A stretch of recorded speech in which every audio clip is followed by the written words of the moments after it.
Switch input.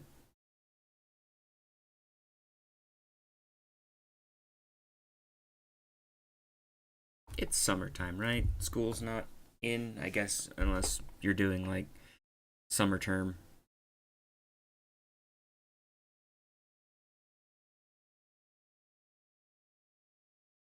I don't know school schedules anymore.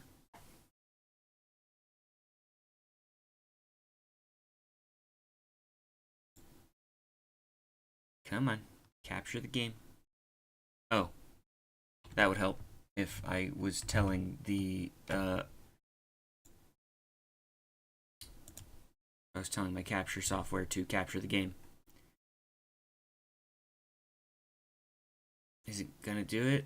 There it goes.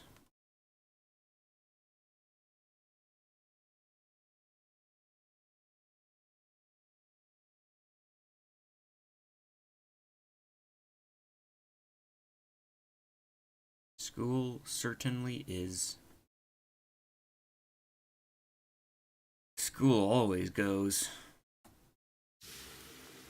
School never doesn't go.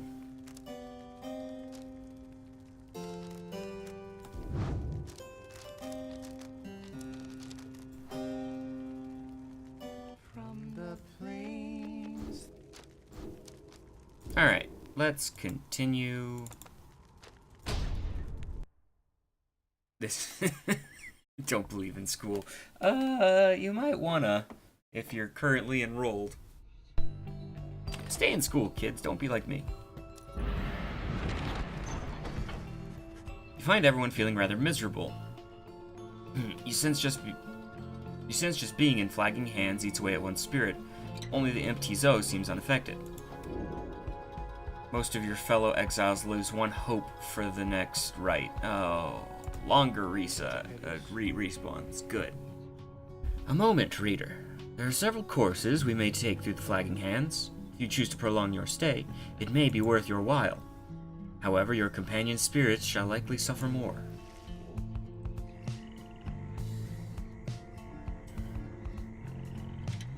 Get a valuable item. Reduce your companion's loss of hope. Improve a talisman. Can I check my inventory? I don't know, I like valuable items. But I also would like to upgrade a talisman. Choices. Even longer respawn times.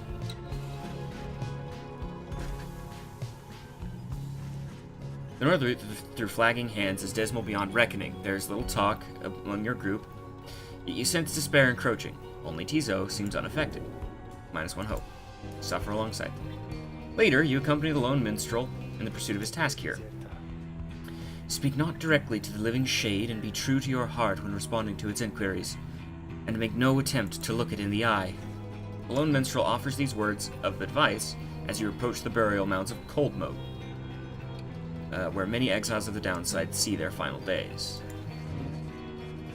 A glimmer of a shade appears before you as you stand surrounded by the dead. You barely see it, it does not speak, but you feel its thoughts piercing your heart and mind.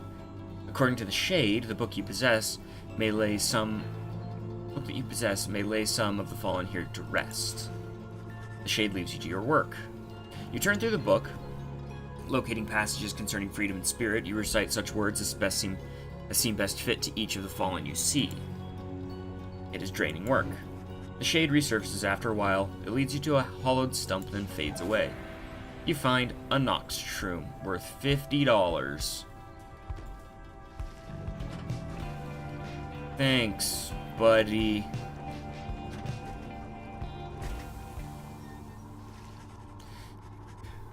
By the time you reach the pit of Millith, everyone besides the empty Zoe seems feeling even worse than before. You sense their desire to leave this place as soon as possible. Ugh.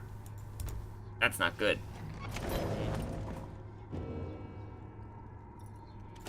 Ooh, a new page. Rookie, what do you got? You find Rookie rummaging in the corner of the black wagon. Hey, chum, know what?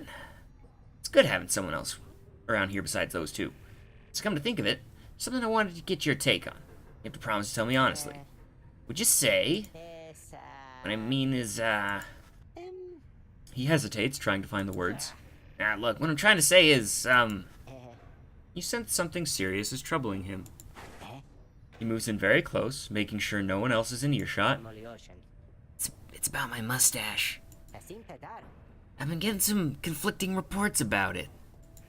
Just saying my mustache makes me look a bit, you know, unscrupulous. Rookie wishes to know if you think his mustache suits him.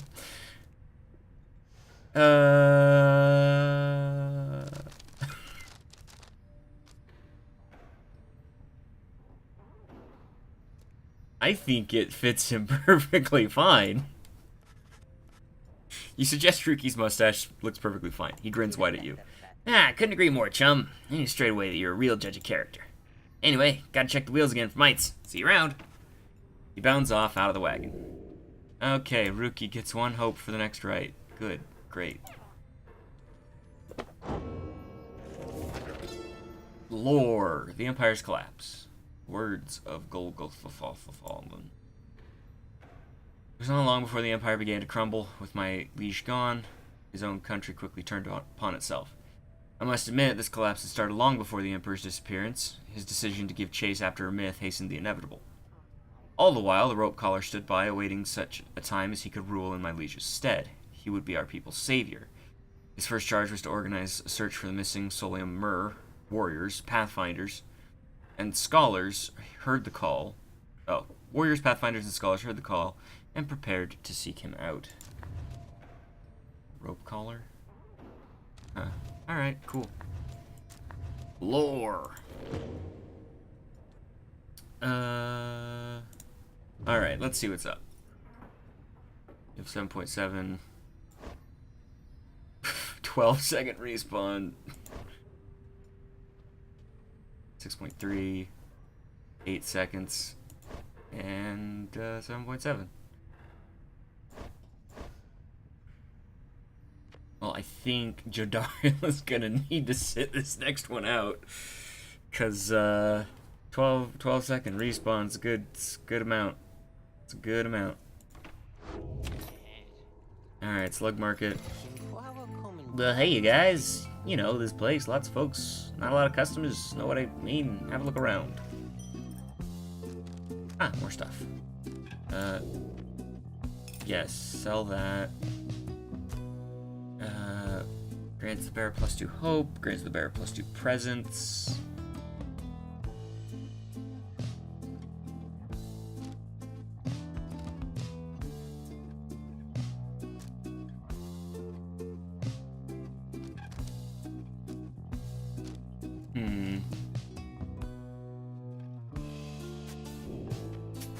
Get that. I might want to take the lucrative contract.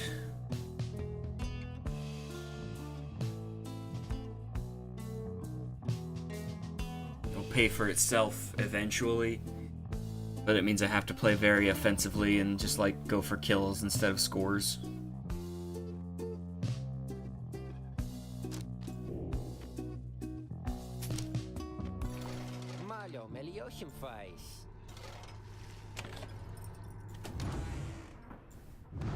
Alright, what do you have? After being banished, has a chance to immediately return. +3 quickness, right? After Rookie casts his aura, it lingers longer than usual. He doesn't have one yet, and neither does he. So you have the contract. That'll increase that to $12 per match. 36% chance for an instant raise. I'll up that to 4 quickness, which is nice.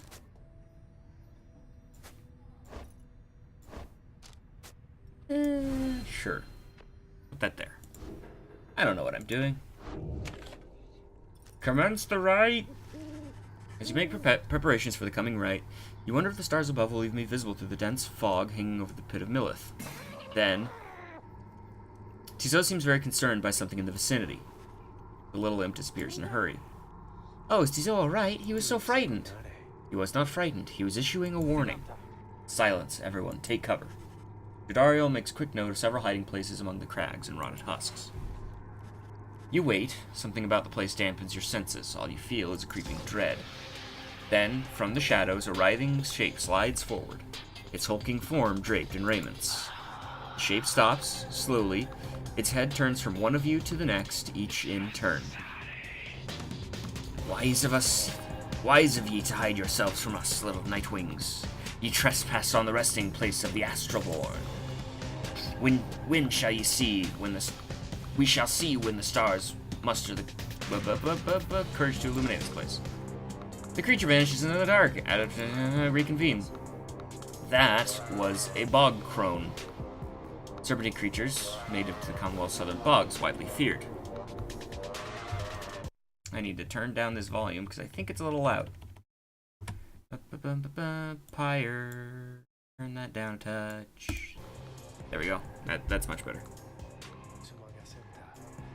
That was a bog crone. Indeed. That was Witch Udmilda of the Withdrawn, triumvirate of bog dwellers. Huh. Tizo makes it clear he has no love of Udmilda. Although the rights dictate she cannot harm you bodily, with her, best not to take unnecessary chances. We'll take what chances we can get in all this. Everyone, it's time.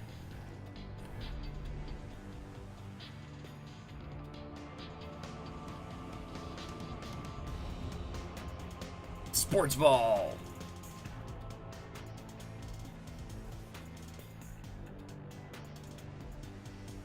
Ugh. Why, you made it, reader.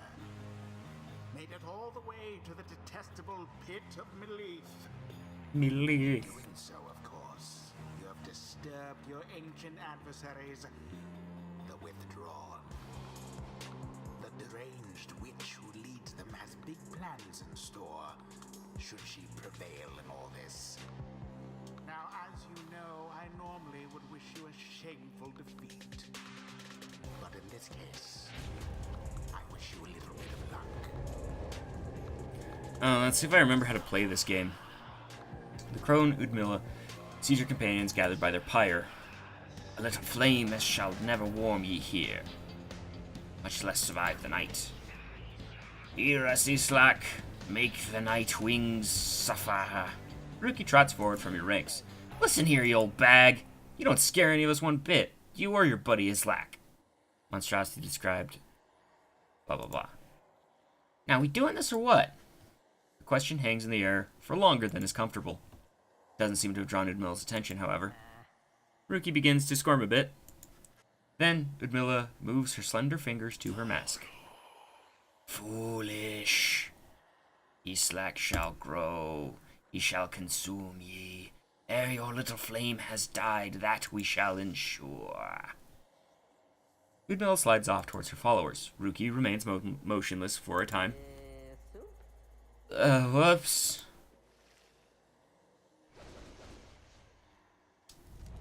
Okay. Who shall conduct the rites? I want Rookie. Rookie. Rookie. Tizo. Let's go with Lei.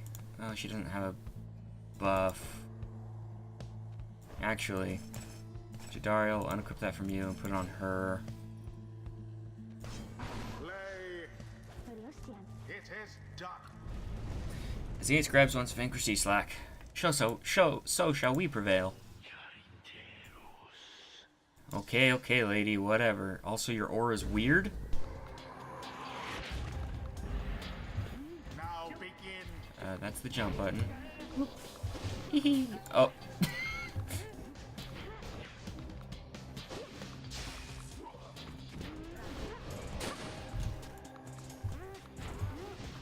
There. Alright. Wings are first to strike the adversary's flame.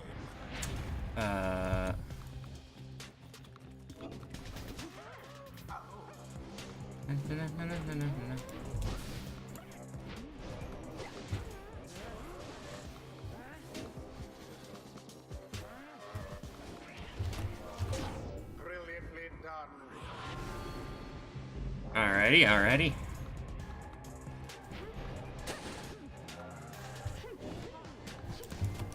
Oh. Your pyre weakened. Yeah, it would help if I knew how to play the game. Tis taken. Ooh. I see.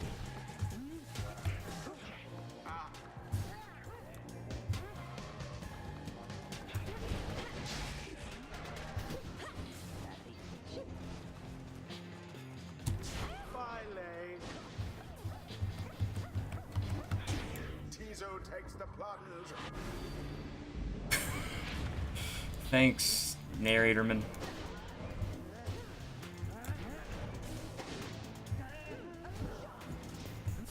Oh. Hmm.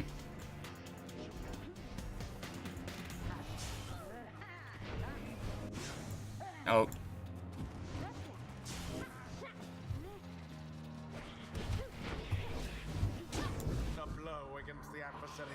Alright, alright. The lifeblood of Islak, it flows within this lair and beneath this world. This lifeblood, it shall engulf ye in such blackness and despair. Oh, good. More hazards. The witch invokes a profane name I shan't repeat. Best beware of foul sorceries.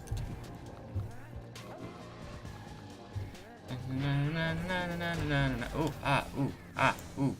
Audacious on.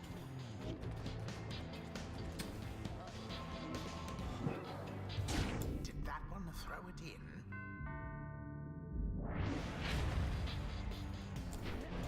I can't shoot past that. All for naught.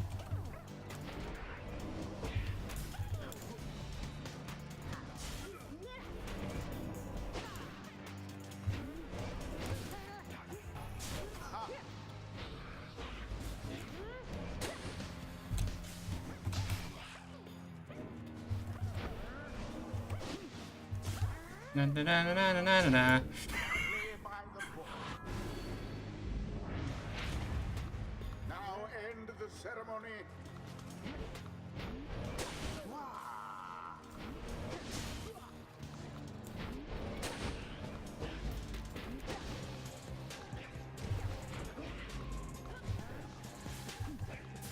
Aye.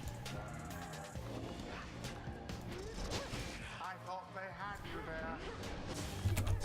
Jump. All right, well, let's just walk it in. It's done. Just walk it in. The Nightwings once again prevail. A perfectly agreeable performance overall.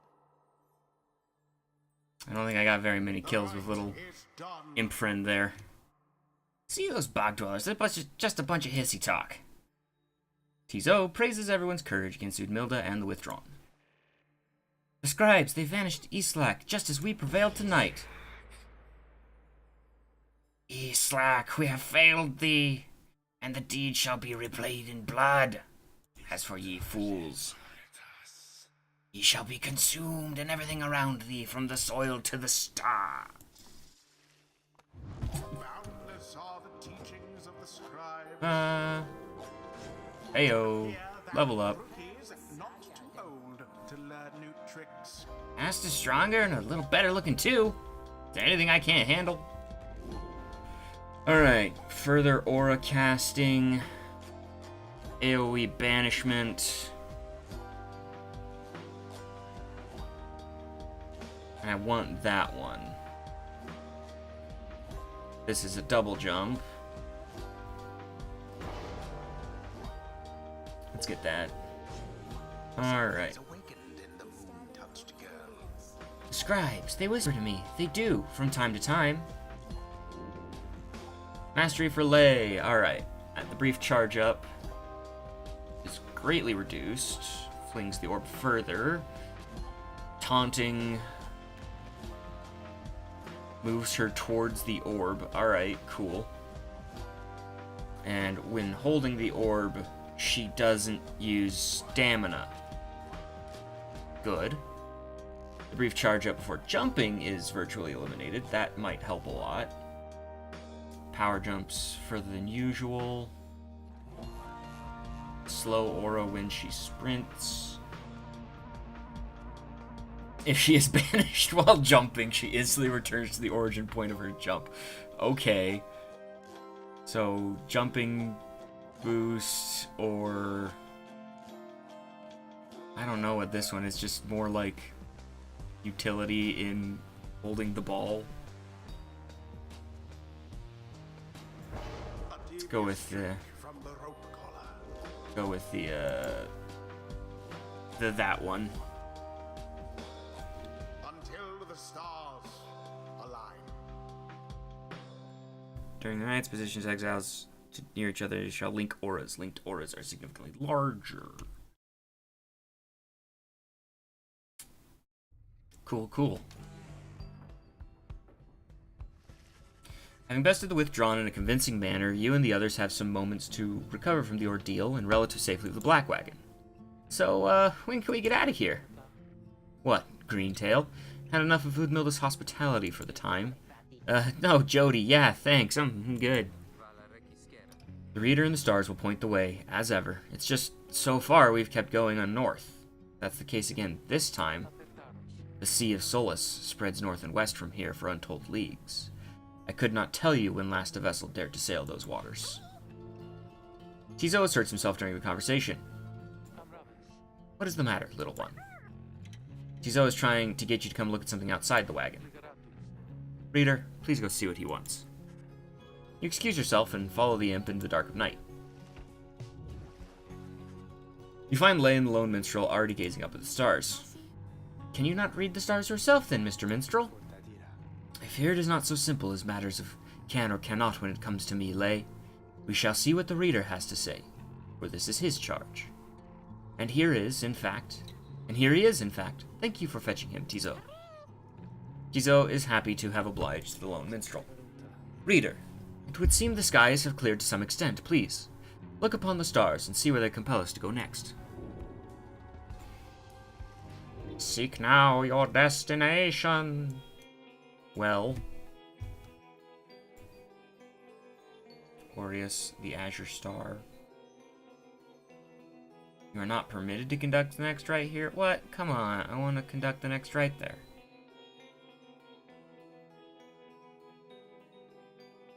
Well, I guess we're heading northward. Just like we said we shouldn't.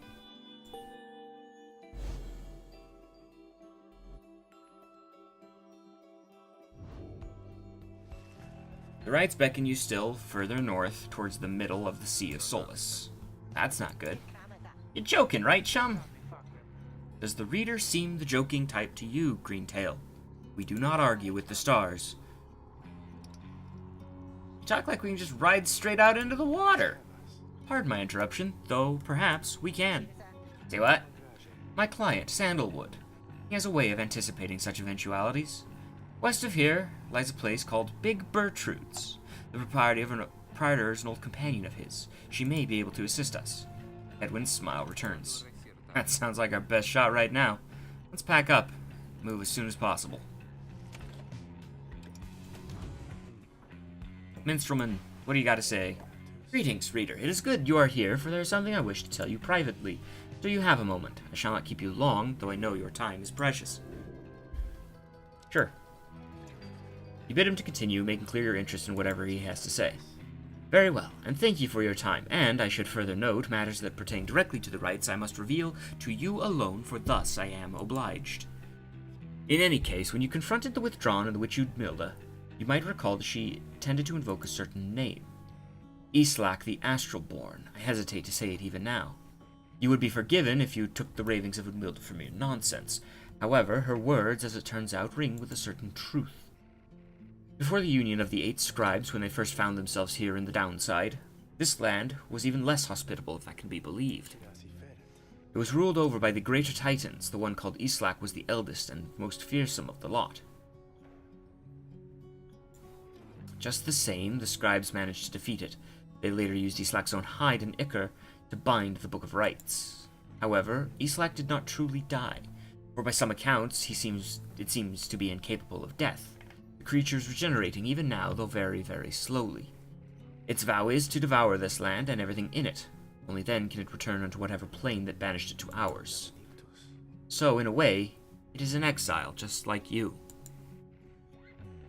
If ever should the creature be reborn, it may be in many ages hence. Thus, the ravings of Udmilda are more or less inconsequential for the while. Yet, the history of Islak is inexorably linked with the rites, and therefore must be known. I trust your research of the book shall lead you to discover more in time. I hope all of this is some reassurance, and now I leave you to your more immediate concerns. I shall go check on how everyone is faring at this time. He heads out into the evening, bidding you a good rest of the evening.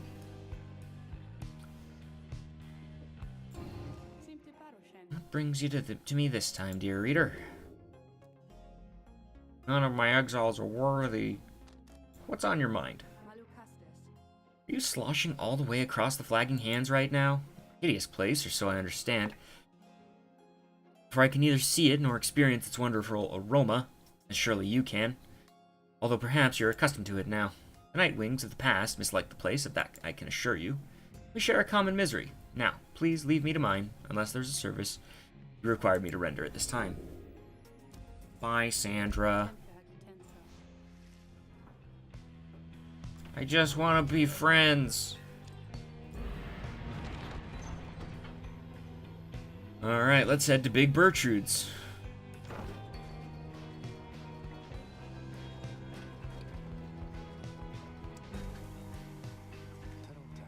This is the place. Let us go see my client's companion as soon as you are ready.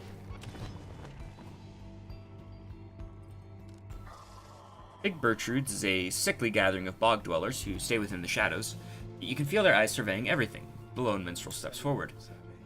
Sandalwood sent us. These words are enough to make the bog dwellers snap to attention. They emerge from the mud and dark and begin inspecting your black wagon with their strange tools. One of the bog dwellers slithers forth. She is larger than the rest, and leads, no doubt, as she commands the others. Thou speakest the name Sandalwood. We would know his whereabouts. Reveal them to us. Good day to you, Big Bertrude. It is a pleasure to meet you at last, for Sandalwood always spoke highly of you and your handiwork. He did he? In turn, we know who thou must be. Yet thou speakest of the past. Sandalwood, doth he yet live? Speak plain and quickly. To be quite frank with you, madam, I do not know for certain, for I have been apart from him for some time, carrying out his will. Though I have every faith that Sandalwood, lives.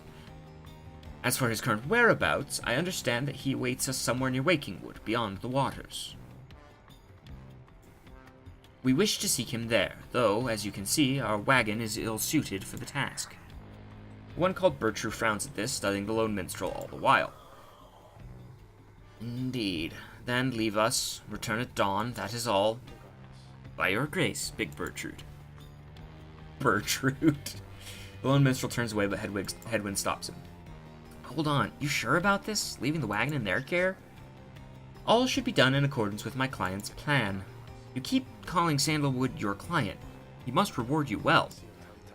Aye, in a manner of speaking. He helped me find a sense of purpose I thought lost. Edwin nods at this, then turns to you. Well, my friend, I guess we'll see what happens, right? I'm off to let the others know. You find yourself with time for your vocations while the bog dwellers go about their business. Alright, so we can mentor a companion to give one person experience, study in private to help buff us during the next game, or valuables.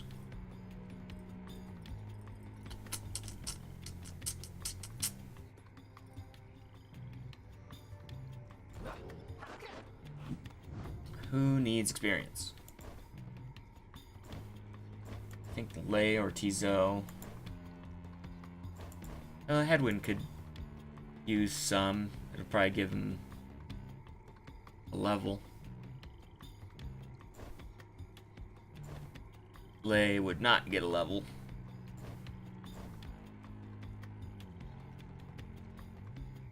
Oh, right. Jodariel is so big she covers up her experience bar.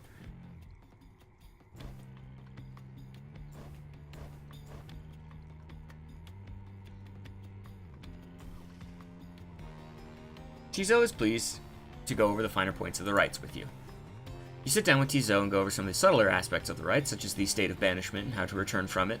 You sense he is beginning to understand. 1,000 experience. Tizo has a flash of inspiration about his role in the rites as part of the Nightwings. Cool.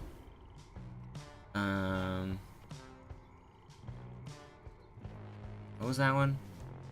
Faster fluttering and zipping.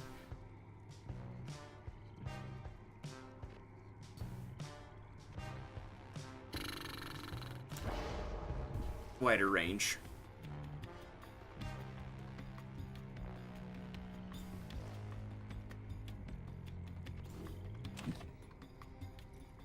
Alright. And we continue our travels. The lone minstrel finds you early the next day. Reader, it is ready. Please, come have a look. The others are already there. Huh. We got little portholes now.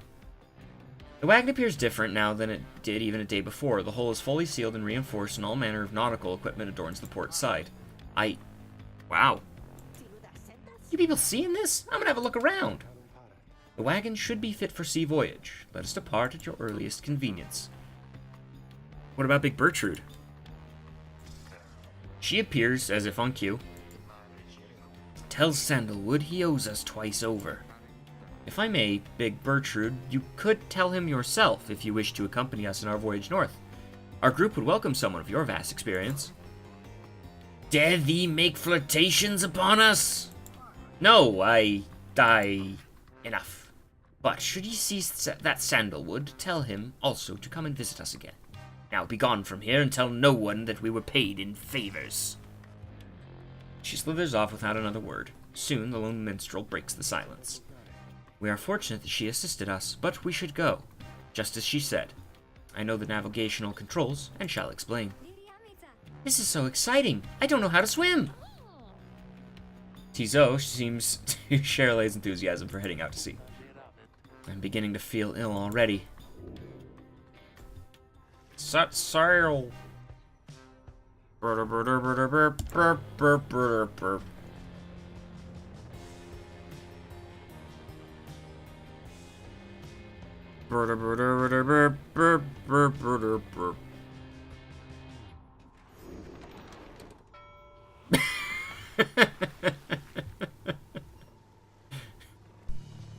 Good. Worm Gulf. You and your companions watch the sea as your wagon rolls over the gentle waves. We have crossed into Worm Gulf. I hope all of you are acclimating well. There is no acclimating to these worm-infested waters. We risk everything to sail here. Exiled worms, the Sea Dominion, tend to seek out the cold of the downside's seas. Good. As long as we follow the cold current Big Bertrude indicated, we shall be safe. If the next ride is in the middle of the sea, how will our adversaries meet us there?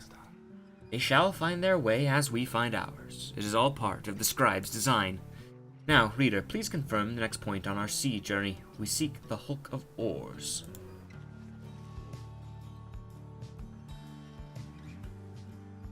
Fetid water off the coast of the Flagging Hands.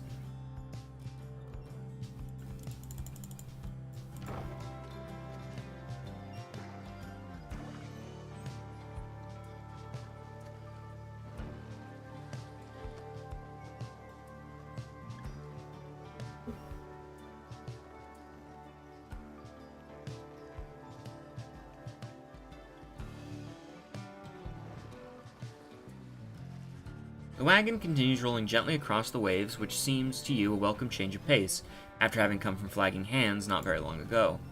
However, Jadariel seems to be more concerned now than before and paces ceaselessly. When she notices Ruki, she stops him for some questioning. Greentail, how is he doing? Who, Edwin? No, he's pretty much the same. Been up all night, retching in the waters if I had to guess. First time out of sea? His first. She turns to you. Reader, please check on Hedwin when you have the opportunity. He requires our support, and we require his swift recovery. You wish them good afternoon as you check up on the others in the group. Later, you find Hedwin looking out of sorts. Oh, hello, my friend. It's just... the sea hasn't been good for me, I guess. It's funny, all this trouble. Just to get back to the Commonwealth of all places. Hey, tell me something. What do you miss the most about that place?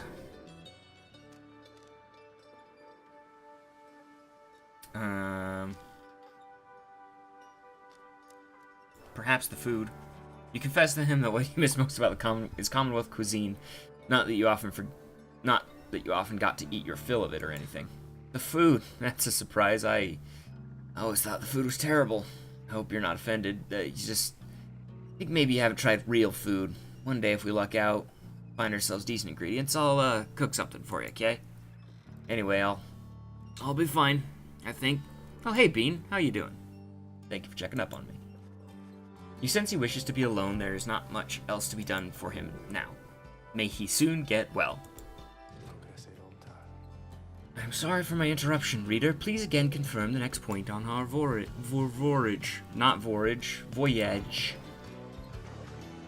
Sportsball is a good game.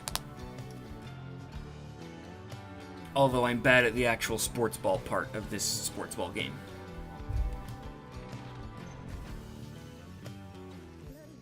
By the scribes, the sea I didn't know was so beautiful. Having escaped the waters of Worm Gulf, you can now see what must be the hulk of oars far on the horizon. Not everyone has taken well to the sea voyage, however. Tizo is wondering if Hedwyn is feeling better. He requires further rest, Tizo. All we can do is wish him a swift recovery. Reader, sir, from this point our voyage must diverge from Bertrude's instructions. Please, consult with your companions about which course to take. Yeah, this is my first playthrough of it so far, and I'm liking it. Sportsball is hard to play. Food or a blessing. Let's go to food. I still need to learn how to actually play the sportsball well. But I'm digging like everything. I mean, as with all Supergiant games, all three of them now. I dig like the art and the music and everything else. The sea is peaceful for the most part, save the occasional strange shimmers beneath the surface. You realize the lone minstrel is looking down at them along with you. Those shapes down there, those must be some worms of the sea dominion cast into exile. I understand they tirelessly fought the Commonwealth's wars, having grown weary of their own. They must make worthy adversaries. Tizo seems to have spotted something tasty. Tizo dives without warning into the depths below. And there he goes again. That one enjoys being at sea, despite its perils. Eventually, the little imp resurfaces, clutching something in its claws. A froth sea flounder. It's worth $87.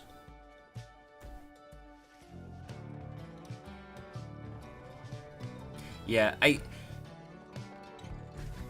like, each of the games has a very different aesthetic. I still think Transistor has my favorite, just because, like, the whole cyberpunk thing is totally my jam.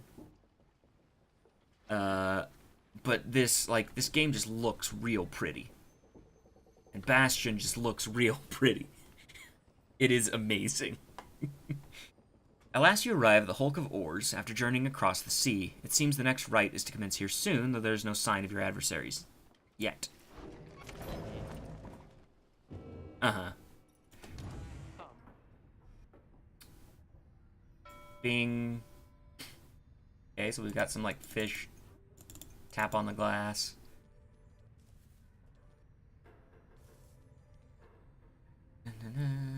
Alright. What do you got to say, Jadariel? Supergiant tricked me into crying about fantasy football. Yeah, I can see that. Reader, a moment of your time. You ask what is on her mind. Hedwyn. He's beginning to recover from his illness. However, its sudden onset serves as a reminder, I believe. I have known Hedwyn since he was a child. Even now, I hesitate to say that he is grown. Nevertheless, there are such things that even I would never say to him directly. For instance, I struggle with his confidence at times. Whether he leads us to our freedom or our doom, I am ambivalent. Speak not a word of this to him, of course, in case that is unclear. I shall tell him in my own way, if and when the time requires. In any case, when times remind me of his mortal weakness, I end up having to consider what should happen should we become separated permanently. She trails off a while. What I mean to say is, you should know that I am fully pledged now to this quest of ours, whether Hedwyn is the one to lead us to its end or not. I have my reasons. One of them is him. I expect the same holds true for you. That is all I wanted to say. Take care, reader. She nods and brushes past you towards the door. Okay. Doop. Doop, doop, doop, doop. Doop, doop, doop. Hedwyn status, tossing and turning. Good.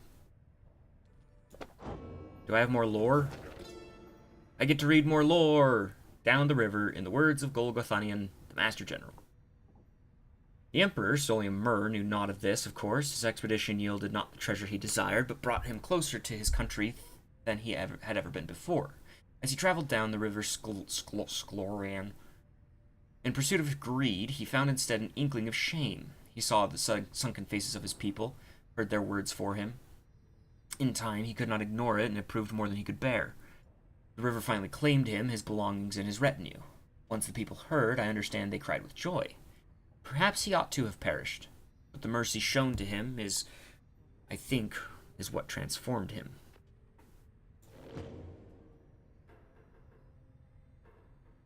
Tudarities.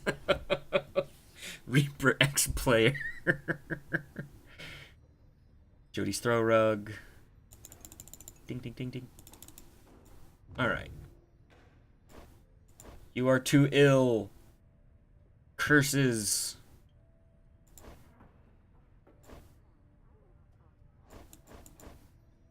Alright. Okay, we've talked to our compatriots. Let's visit the slug market. Oh, hey, you guys. Funny running into you here. Right in the middle of the drink. You know what I mean? Not a lot of customers today. So have a look. I'll give you a good deal. Alright, what do we got? Thorn Knot, when aura casting, maximum range 8%, some more upgrade. That's only cost $3, so I'll take it.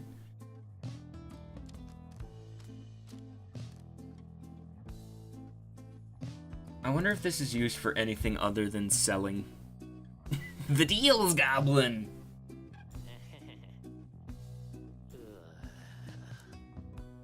I'm Garfield, the deals warlock. I haven't actually ever watched The Adventure Zone, I'm sorry. Let's pick up... Ooh, that... Oh, I don't have enough for the glass. Jeez, $200?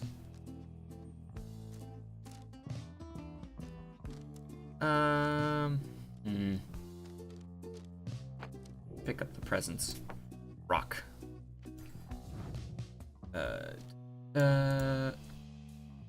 You can take that.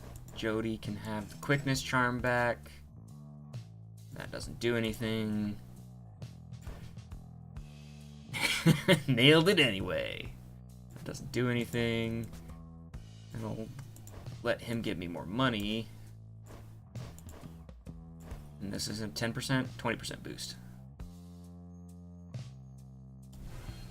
Sure. Alrighty. You guys take care, okay? And thanks for doing business. Alrighty, thanks for tuning in, Bean. Having landed at the Hulk of Wars, you and your fellow exiles now anticipate the hour that the rites are to commence again. What do you think, Tizo? Don't I look just like Mr. Hedwyn? Tizo is worried that Hedwyn is feeling unwell. Wait, I think... What's that? The serpentine creature emerges from the water, followed by several others of its kind. You recognize it as a worm of the Sea Dominion. What they're all doing here, you see plain by their ritual raiments. The nearest one somehow loosens its mask. Good sirs and good ladies!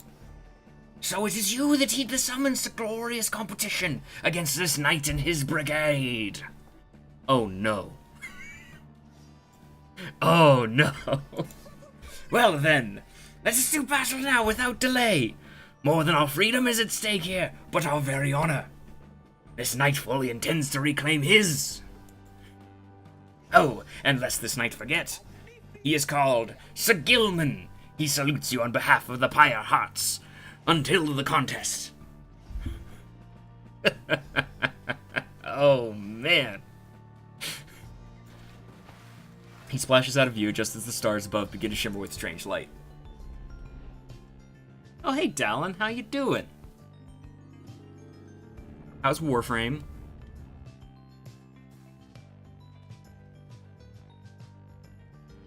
The glory attribute effect. Right.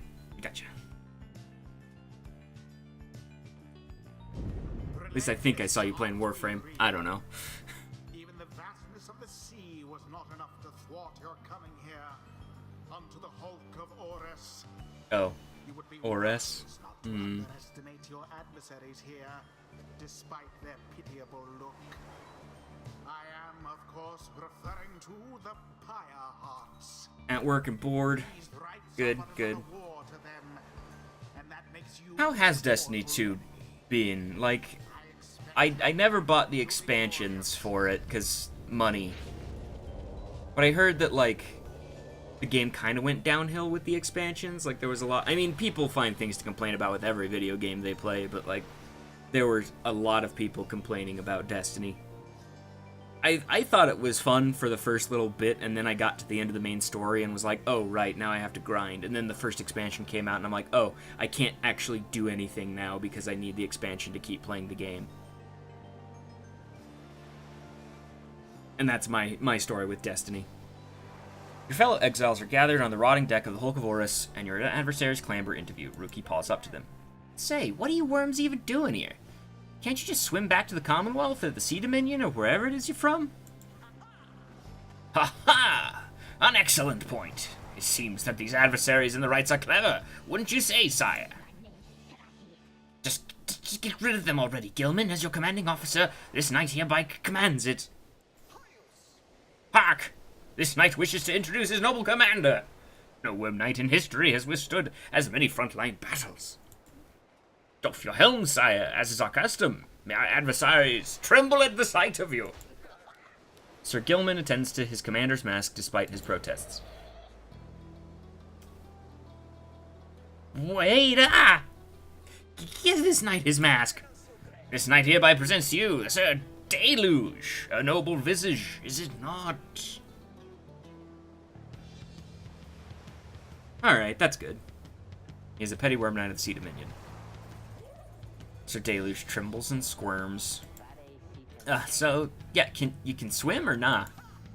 Of course we can swim. All knights of the Sea Dominion can. But we are exiles in this land, same as ye. We can swim, 'tis true, but 'tis summarily impossible to swim back up the river down which we were flushed to end up here. Nay, there is but one way to return. Silence, Gilman. Nobody cares. Back to your post. Sir Gilman hesitates, but does as he is told. This knight knows who you are, Nightwings. He is not afraid of you. He somehow climbs back into his mask and coils up to his full height. Now, on guard!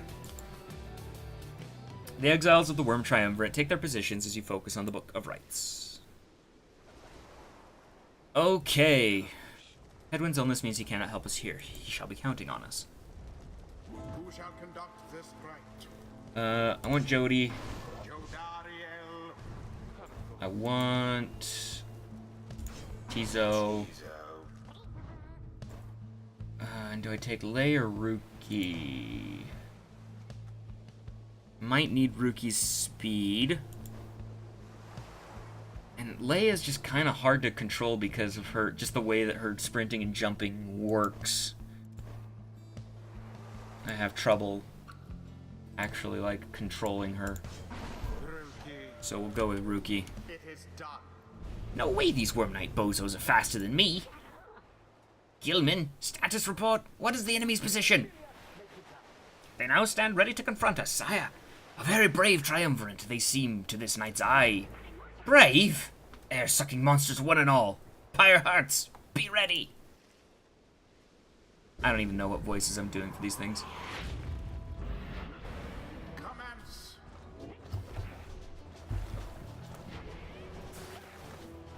Okay. Already does your pyre's flame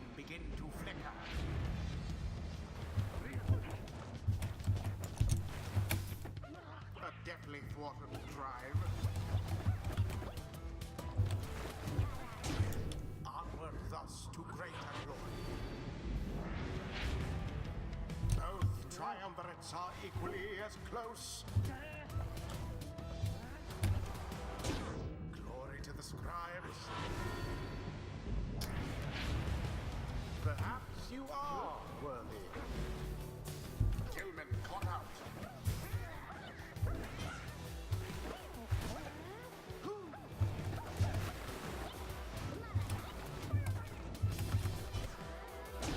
Their flame has died a little.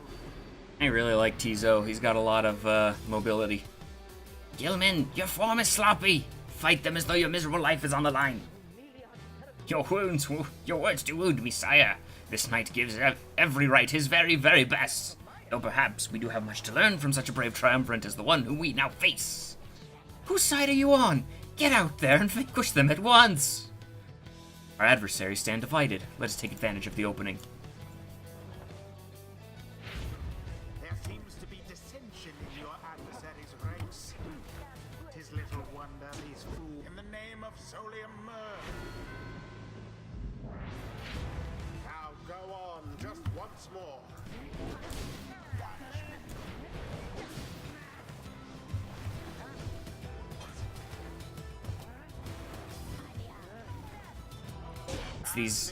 It's these gaps in the The Nightwings prevail. these gaps in the arena that have been throwing me off. Prove no match for them. Also, I gave Tizo It's time. the thing that gets me money whenever he kills someone, but I haven't been using him at all. I expected more from the Worm Knights of the Sea Dominion. Tizo was very pleased to have prevailed against the Worm Knights of the Pyrehearts. Those worms were quick, all right, but Rookie Greentail's quicker. Quicker. This knight commends you, noble Nightwings. Gloriously fought indeed. And this knight shall wistfully remember this defeat until the end of his days. Silence, Gilman, this is your fault. And now, cavorting with the enemies, how dare you? This knight was but attempting honorary compliments, sire. Is it not in accordance with the rights to praise one's adversary on a worthy outcome? Worthy? This knight will show you worthy, you miserable little minnow. You are a failure, Gilman. Get now from this knight's sight. His voice changes with every line that I speak. In the hearts of all these exiles. Focus, training, prowess, the path towards survival on the blood border. These rights make similar demands of us. Alright, Jody, what do we get? When landing from a jump, briefly stuns and makes them drop the orb. 7 seconds after saluting her adversary. For 7 seconds after taunting, she deals more damage. I might want that. Or, after banishing an adversary, recovers all of her stamina.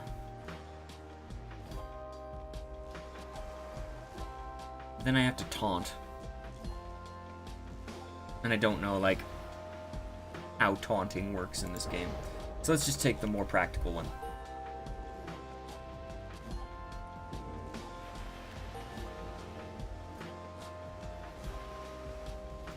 Until the next right.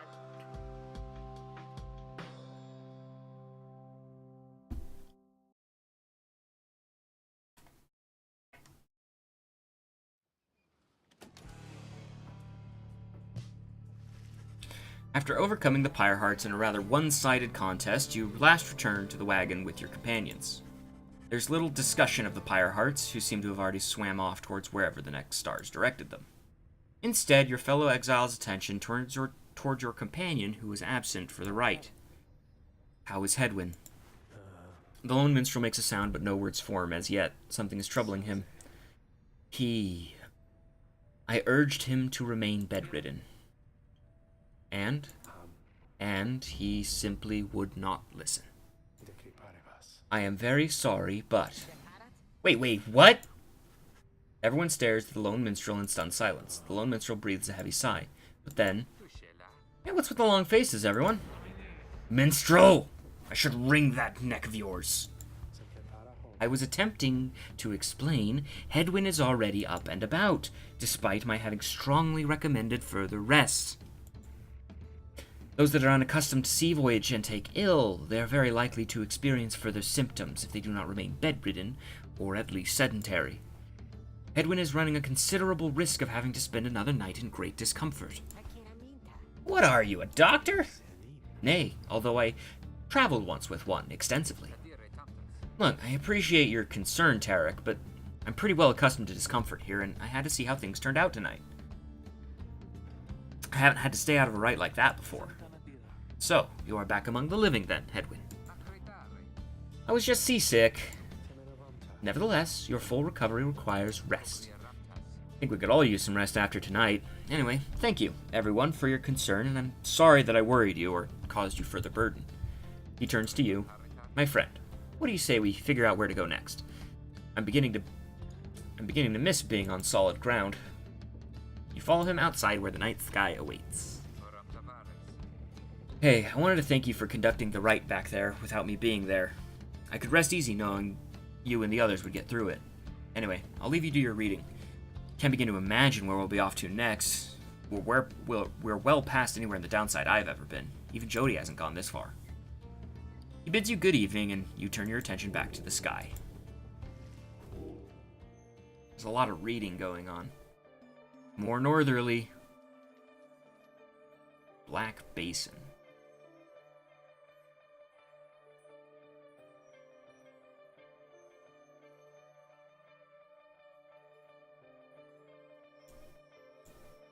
Oh wait, I'm already at Oris. Triesta the Silver Star.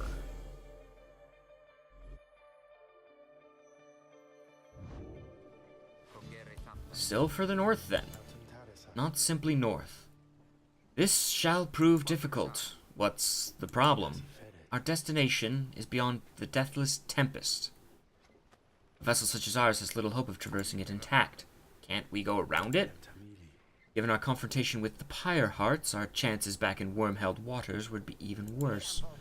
Come on, people. It's just another day in the downside. Go get yourself some sleep, and while we still can, bet you'll be feeling better in the morning. Your optimism is infectious, isn't it? You all concur that rest is in order, for the journey has been taxing to everyone.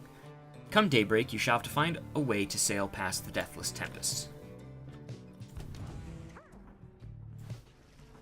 Tizo has been in a rather cheerful mood since being out at sea and seems pleased to see you. Tizo is grateful for having had the opportunity to catch a fish for old time's sake.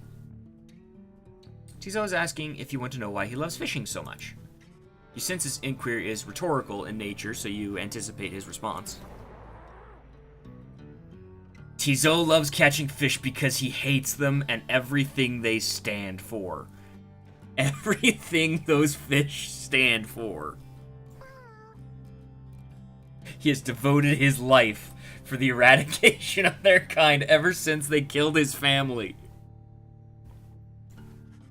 He seems on the verge of tears, though as far as you are aware, imps cannot cry.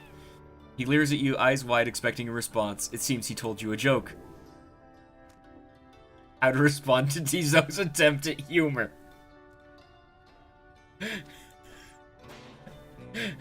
You muster your best belly laugh following Tizo's joke. He stares at you sidelong for a moment.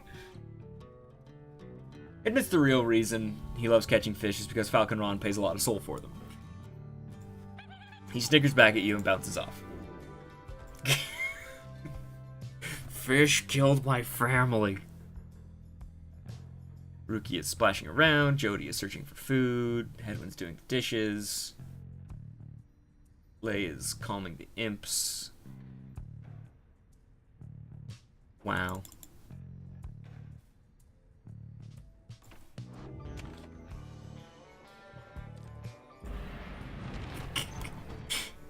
Alright, off we go. Okay, oh dear. Ragged Rock, Ruki could find valuables, and Tizo wants to head to the Froth Sea. And there's the storm wall. Attempting to cross is a popular way to throw caution to the wind and not live to tell of it. Let's see what Tizo wants.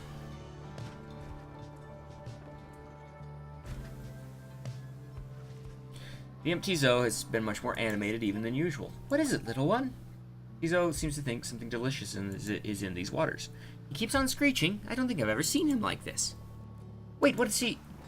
Just then, Tizo dives into the water, vanishes into the depths. Oh, I hope he can swim. But he appears crestfallen when he returns, claws empty. Tizo is very disappointed that whatever he attempted to catch eluded him. Lei begins to sob uncontrollably. The two revel in each other's misery for a time. Oh, good. I should have listened to Ruki.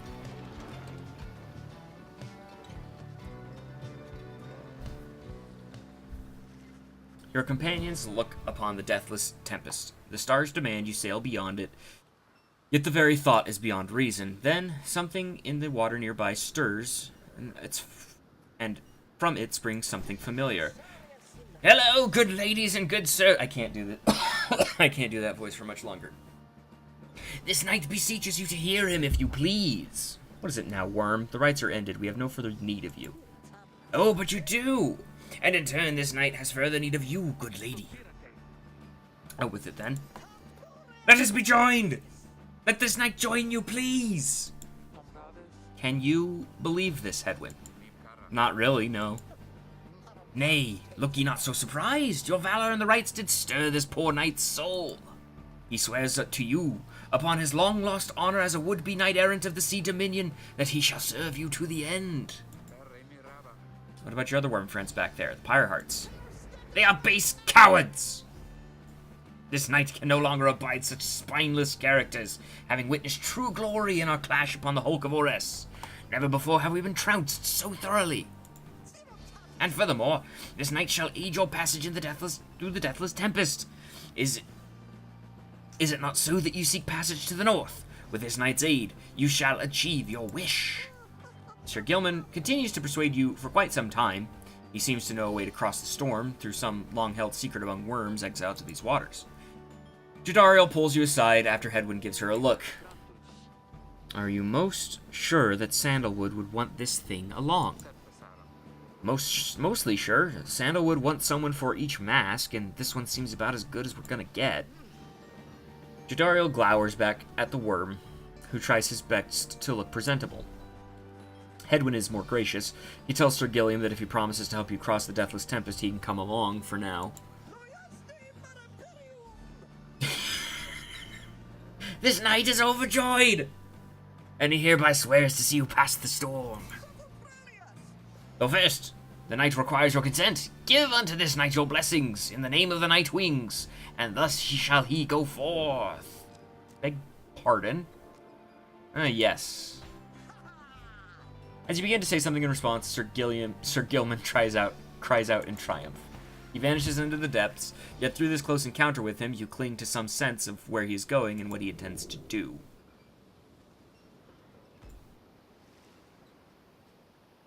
Oh boy. Sir Gilman has an aura trail that extends behind him. Press button to snap to the end of the trail.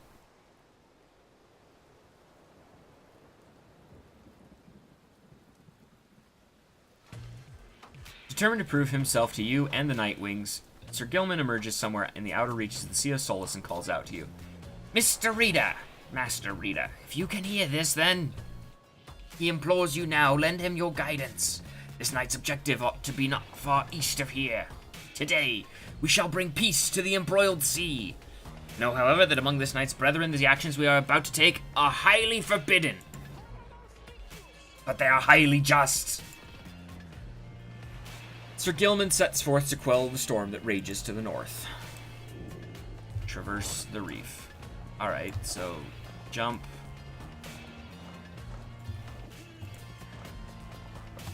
Slither.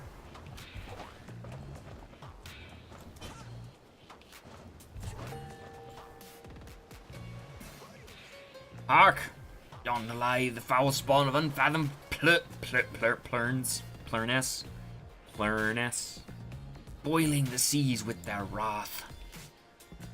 Exiled worms within these waters long have harbored these abominations, using them to bar passage through the downside's channels, save for any knight's own kind. Begone now from here, fiends! This night shall finish what under King Ores started.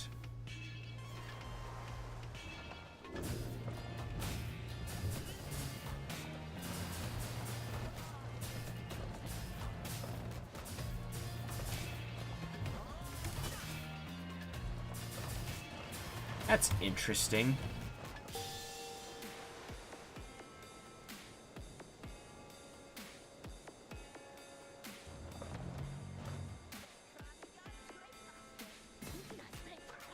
Hold it right there, you traitorous slug! No, I did like a whiny, crackly voice. How dare you turn your back on this knight, to your superior?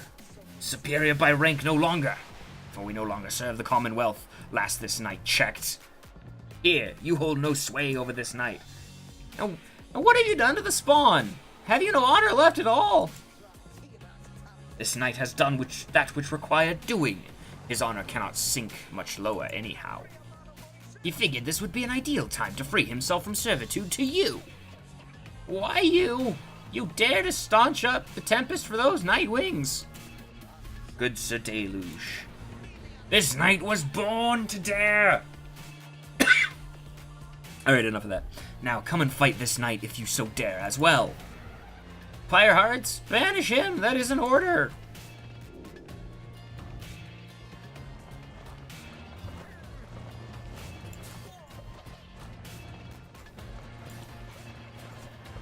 Gilman!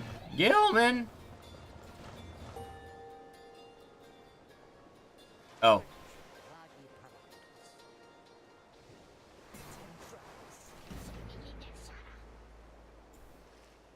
Whoops. I died.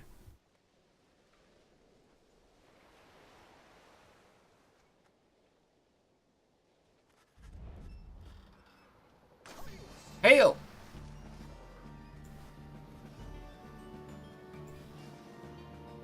He is, in short, the very image of Worm Knight. More importantly, the little Tempest ought to no longer pose a threat. Behold! As if on cue, the Tempest begins to subside. I probably would have gotten something good if I had actually banished the Pyre Hearts. Of course this knight did it. Now, if it would be alright by you, this knight could really use some shut-eye. The Worm Knight that collapses in exhaustion, you and Hedwyn help him up. Deal's the deal, Sir Gilman. Welcome to the Night Wings. Huzzah!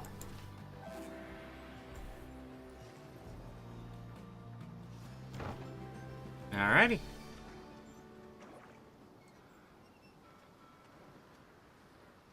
I also ran straight into the thing. Deathless Tempest.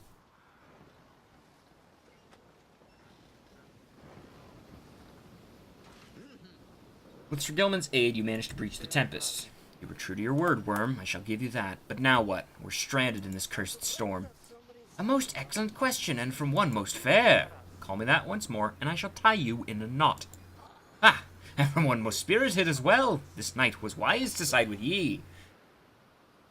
Where do we turn from here? Answer the question now. Sir Gilman does no such thing, although eventually he does make note of a specific current that should lead you to the lands beyond. If I may, I can corroborate Sir Gilman's account. We are close to making landfall.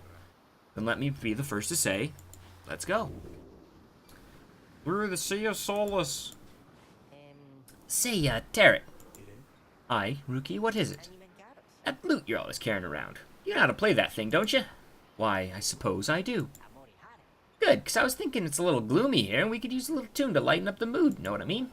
Aye, then, let me see what I can do. Before the salt and roiling sea, the moon began to cry. The valley ran with sorrowful tears and filled the waters high. The misty morn This isn't lightening the mood. eyes a leaden sky. The stars all hide away from the chill until the evening rise. Oh,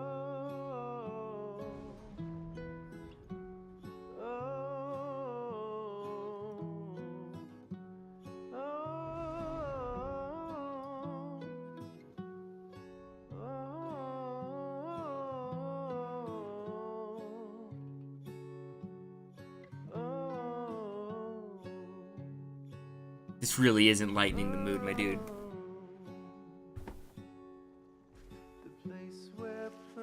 As at last your wagon rumbles onto solid, jagged ground, the land called Black Basin. Your fellow exiles unpack the wagon so you can take stock of how to best reach your destination.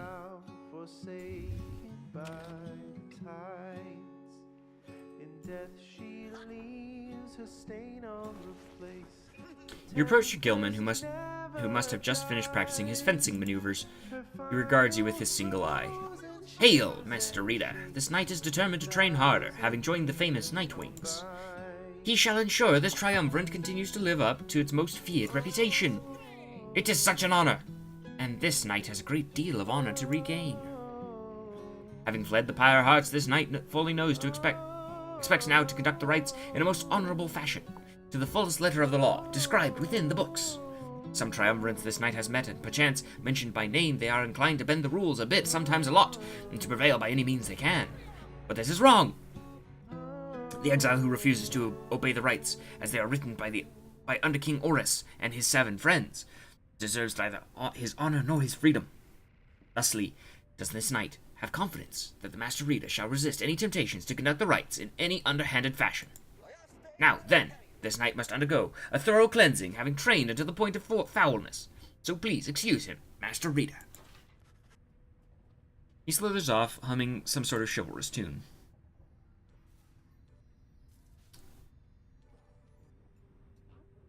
Ruki is digging outside. Tizo is staving off critters, talking to the scribes. Tidying up, searching for food.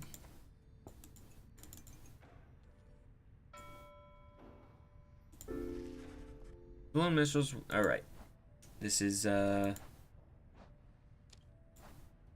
jukebox. Knights of the Sea. Theme of Sir Deluge. Sir Gilman's theme. Sea of Solace. Vagrant Song.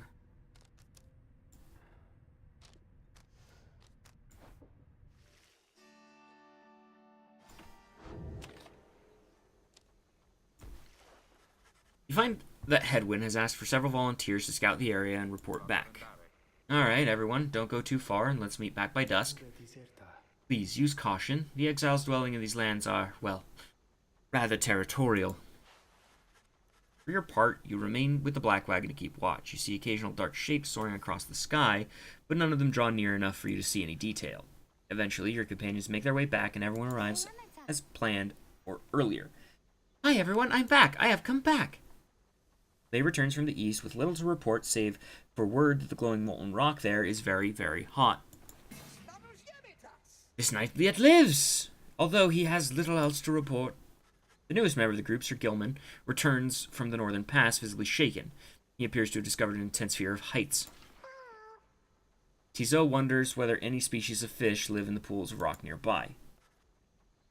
Tizo seems disappointed to have left the water behind. He remains with you near the wagon. There is a western pass that seems traversable. If we travel by the light of dawn, the shadows in the crags may well cover our advance against whomever may be watching. Begging your pardon, I do not wish to contradict your strategy, madam, though in my experience we shall not remain hidden for long during the climb towards the nest of Trieste. The exiles of the High-Wing remnants, though you may have no love for them inherently, but they have no such qualms with me. For now, I may be able to negotiate safe passage. Negotiate with them? Then Hedwyn steps in as the lone minstrel bows and backs away. Hey, let's not decide on this just yet. We're not going anywhere right now, that much we can agree on. We'll decide how best to go ahead come morning. For now, let's take the rest of the afternoon and get our bearings. Jordario glares at the sky, and everyone else disperses. Vocations! A buff. More experience. Resources? Let's see what resources.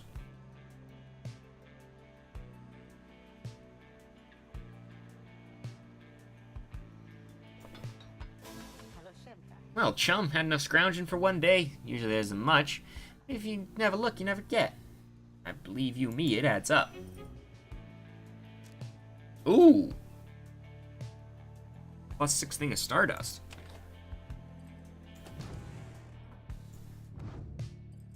Which means... I kinda wanna...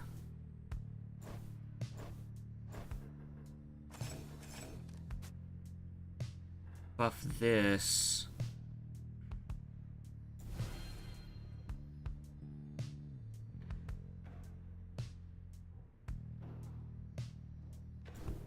Make Jodariel the fastest demon in the world.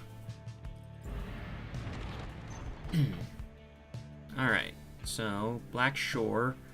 Jodariel wishes to avoid the harps by staying on low ground, or Nightwing Cove. The minstrel is mysterious enough that I would trust him. But I don't want Jodariel to pump me into the sun. Or all this lava.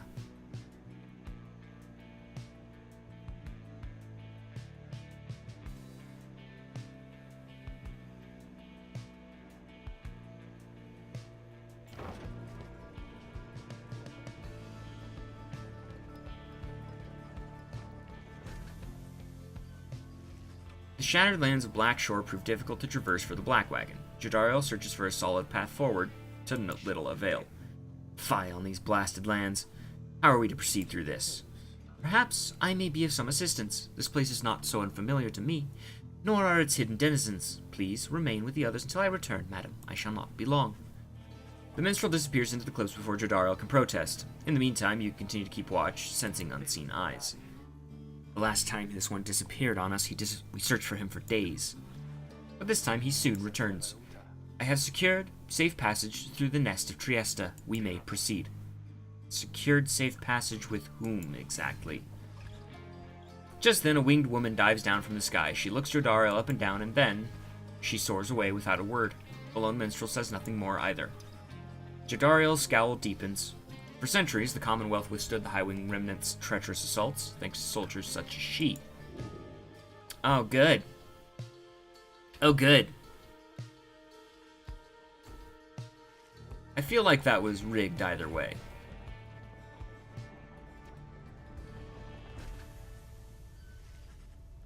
Because, like, if I had gone against Jodariel, she still would have been impacted by the harps. Whatever. At last you arrive at the nest of Trieste, where the next rite will soon commence. You cannot shake the feeling that unseen eyes watch your wagon's ascent, remain watching you now. The hunt for myrrh. Now there's all these tabs here. My emperor lay there, bleeding and alone, stranded in a bitter land beyond the river. With fleeting consciousness, he understood the folly of his quest, and the folly of his rule over his country. Thus did he await the last embrace. It was the imp Haub that nursed him back to health, and warned him often of the dangers he would have to face. Many enemies of Myr would come in search of him, some under employment by the rope collar, some longing openly for cold, uncomplicated vengeance. I was one of them. I plunged into the river willingly. We needed to be sure that he was dead. Huh.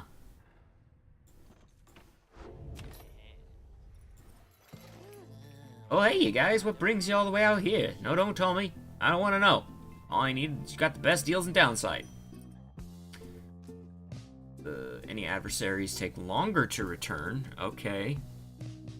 After dousing the adversary's pyre, your pyre is replenished.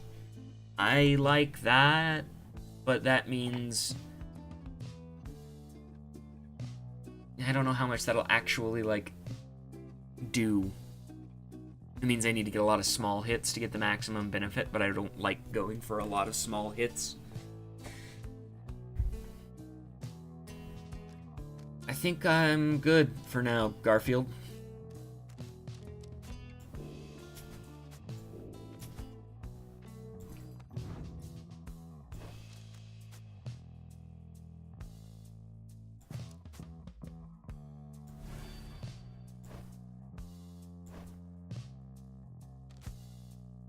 Increase presence by 1. Yes. Yes, yes. I need to use Sir Gilman in the next fight. What is Gilman's stats? Yeah, let's do this. And then we'll give this to Gilman. I'll use him in the next fight. I do kind of want to use Lei because she needs experience.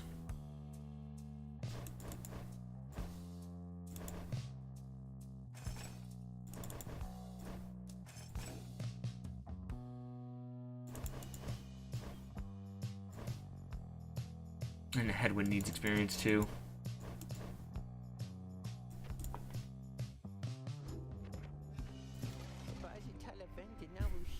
See you guys around sometime soon, maybe, okay? Because I gotta say, you're my favorite customers I had all week. Commence the rite! You and your fellow exiles gather on the blasted lands called the Nest of Trieste, expecting the imminent commencement of the rites. You see no sign of adversaries, but then you hear a whooshing sound above. This, then, is what passes for the Nightwings now. Such a rabble, not even dressed for the occasion yet. It seems the scribes have little pride in their tradition. Hold your tongue, little bird. We have not come for talk. No, you have come on behalf of your commonwealth. Mark well my words, you horned filth. When at last we free ourselves, your home shall burn. With that, the harp swoops off as Jodario glowers after her. It is only then you realize another harp has come. She is quite serious, I assure you. I can help you sort her out. It's in our mutual interest. You know naught of my interest. Let's give that another shot. Hi, my name's Pamitha Thane. That surly one back there, that was my blood sister. No need to judge her harshly, though. We've only just met now, though I must say, something about you reminds me of her. How dare you implicate I have anything in common with your ilk? Just then, Hedwyn shows up to intervene. He whispers something to Jodario. No, Hedwyn, you cannot be serious. Jody, I'm asking you to trust me on this one. Am I perhaps interrupting something? Say, by the by, however did you make it all the way across the sea? I didn't see you fly in. Trust is something I'm loath to give away, Hedwyn. But you have set our course thus far, and I have followed, so do as you must. That Sandalwood had better have an explanation for all this. Jodario storms off as Hedwyn turns to you. What's your take on this one, my friend? Our informant wants someone for each mask. I hadn't expected we'd run into a harp, and yet here she is. What are you getting from her? You turn your attention to Pamitha, who has been watching you with bemused interest. I don't trust her, but... Oh, a reader, are you? Pleasure to make your acquaintance, darling. Well, here I am. Gaze intently all you like, and tell your comrade the truth of it. Why don't you? You sense she's conflicted about something, though you do not know what. You also sense, however, that her motives, here and now, are earnest. Hedwyn wants to know your initial impressions of Pamitha.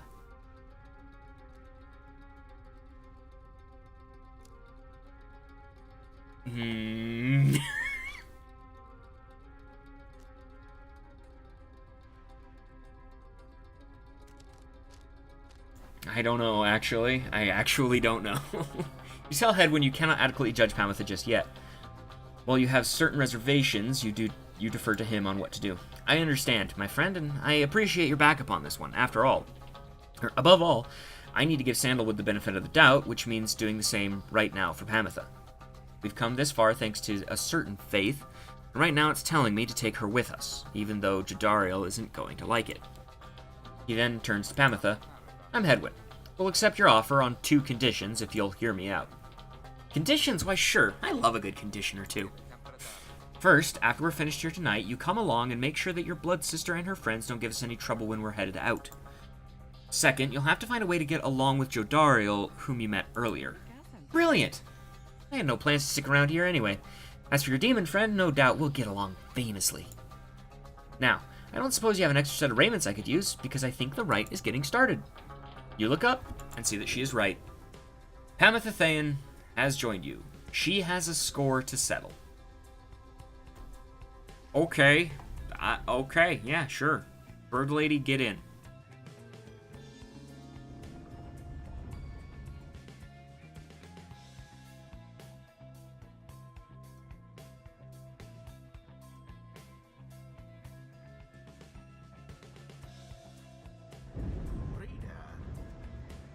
for sure the stars would have eluded you by now.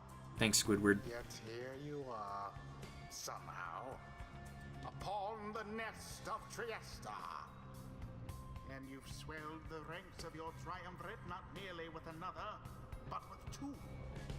One from the Pyre Hearts, no less. And one who seeks the favor of the adversaries whom you'll imminently face. They are the essence. Winged terrors, as you soon shall see.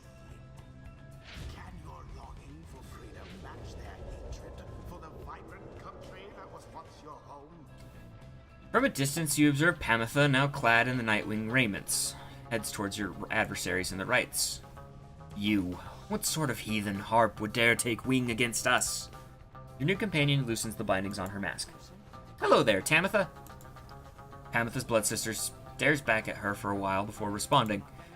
What in the saint's name are you doing here with them? Saint Triesta Tithys. Doubtless you come to dig your talons in my back again. No, sister, I've come to have a word with you. Save it. I cannot help but share your poisoned blood.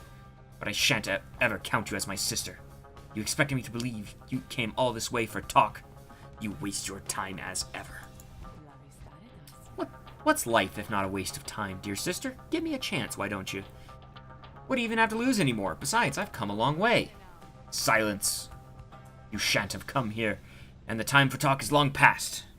Only you could see yourself, again consorting with my enemies. Fine then, savor their defeat, but I warn you, stay away from me. Pamitha says nothing more as her blood sister turns away again. Pamitha gets your attention. Listen to me, reader darling. The rest of you are ill-equipped to navigate this place. Let me conduct this rite on your behalf, and my wings will bring you victory. Dear lady, your words ring true. This knight is flattered that you have not eaten him, as is the tendency among your kind. This knight hereby volunteers his post for the triumvirate for thee. Refuses to participate in the rites so that Pamitha can face her sister. Okay. Wait, do I have to solo this with Pamitha? Okay, what are her stats? I think I want to give her that Presence Talisman. She's got average quickness, does a bit of damage. He cannot participate because he is chivalrous. That's good. Alright. Well, I thought you'd never ask. There, darling, I accept. If the little bird is going to conduct the rites for us, then I shall not. Okay, so Jadariel refuses to participate if Pamitha is in the rites. Oh, good. Oh, good. Okay, so who do I got? Tizo, Hedwyn, or Ruki. I need Hedwyn in here.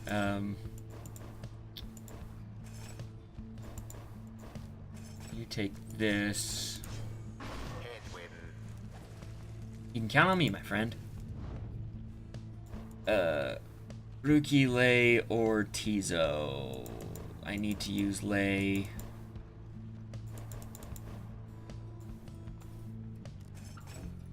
She needs experience points.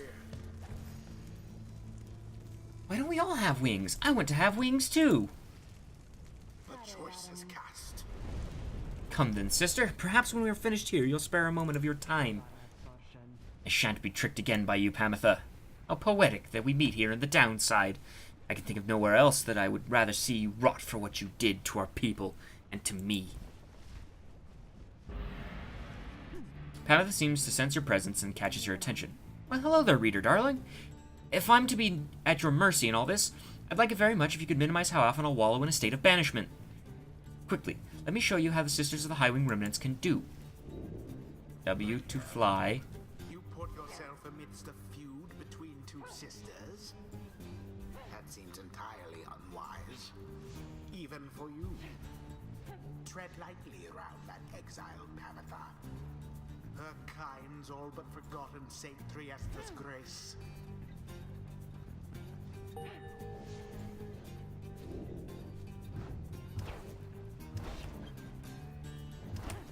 Oh, even allies. I mean, that could be helpful.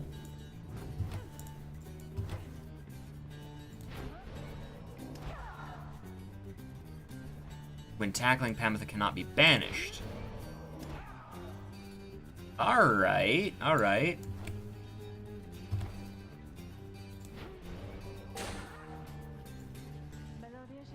See, darling, we're harps. We're not so bad. I suppose we'd better get to work, Just don't go underestimate Tamitha there. I trust you'll do the best you can. To the skies, sisters! Talon formation!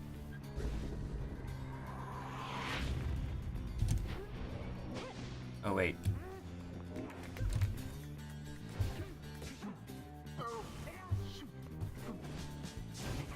Boop. The Night Wings are the first to start. Whoops. Edwin, was it? Please tell me something. You know how to fly. I wish I did right about now. Then listen up. My blood sister there, she'll swoop right past you if you're careless. But harps simply cannot get much altitude down here. So if she goes for any unfair tricks, just jump for it and catch her in the act. She's always hated when I do that to her.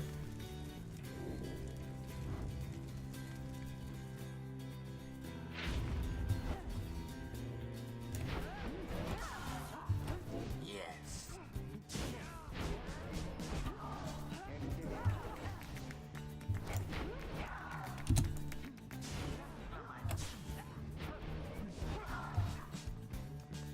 Beep, beep, beep.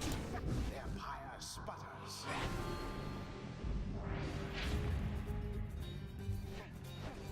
A banishment.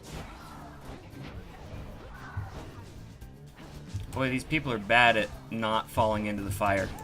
She soared right in.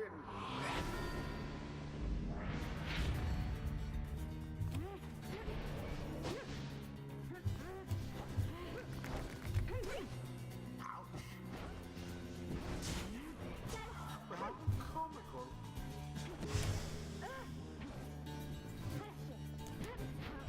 No, jump. You dumby.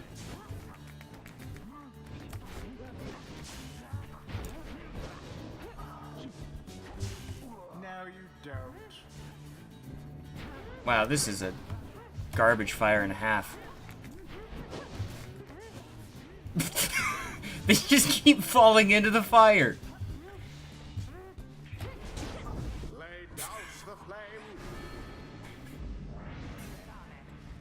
Damn you, Pamitha! You are no true Thayan. You are not a Super Thayan. To think you have the gall to call me sister still after everything you've wrought upon us. I hate to break it to you, Tamitha, but I don't think my actions, however much they hurt you, had any effect on our familial status. Look, I know I wronged you, that's why I'm here. You don't know my side of the story. Your side of the story? If I wanted to hear more lies and deceptions, I ought to have asked the Commonwealth to stay my sentence for a while.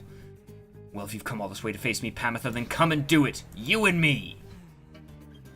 You think that you see Pamitha shake her head. Everyone, stay back. Good. What is it those two think they're doing?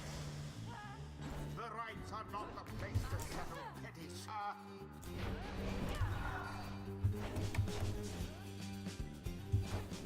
And it is done.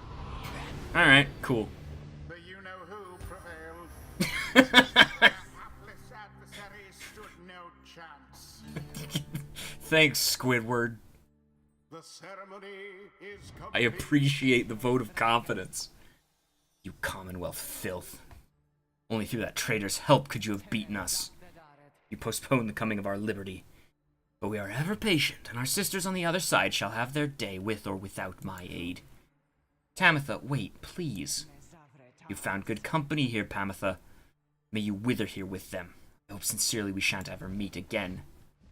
Pamitha stands motionless as her blood sister departs. Hey, she's gone. The rest of us are headed back. What about you? Sure. I don't see why not. The 8 scribes bless us with their ways. I used to think the scribes were stuff of stories, but all this really is their doing, isn't it? Alright, Headwind, what do we got? Well, bearing the orb. Move with and past the orb more quickly. I like that. May instantly return banishing allies by moving to where they fell. Interesting. or 50% more stamina. Let's get faster move speed with the sports ball. I like that, the sound of that. And she's 50 experience off. Cool. Until the next round.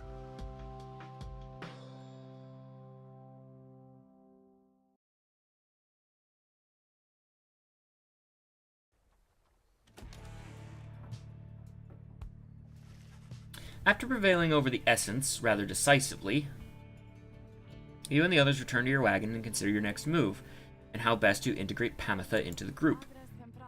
Don't worry, I won't be staying any longer than it takes. I like my air fresh, so I can sleep up on the roof. I trust the rites will cause my path and Tamithus to cross again before long. You're welcome with us for now, Pamitha. Trust is what got us here. Isn't that right, Ruki? But Ruki does not seem to hear the question. He's been rather quiet since first encountering your new guest. Pamitha shoots him one of her smiles. He stammers something about having to check on the wagon wheels again. He runs off. During his discussion, the minstrel pulls you aside. Reader, I ask a moment of your time outside.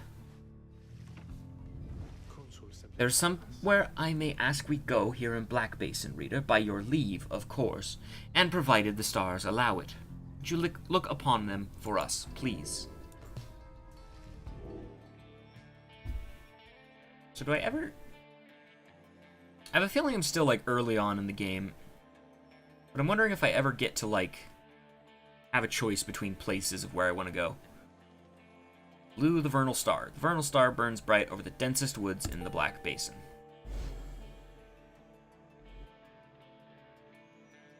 Or then again, there could only be, 8 levels. The Glade of Lu, directly due west. Then it is just as my client indicated. This client of yours, our informant, Sandalwood. He entrusted us with this wagon, this quest. Why? What does he want from us? You may ask him yourself. He awaits us somewhere in Waking Wood, due west.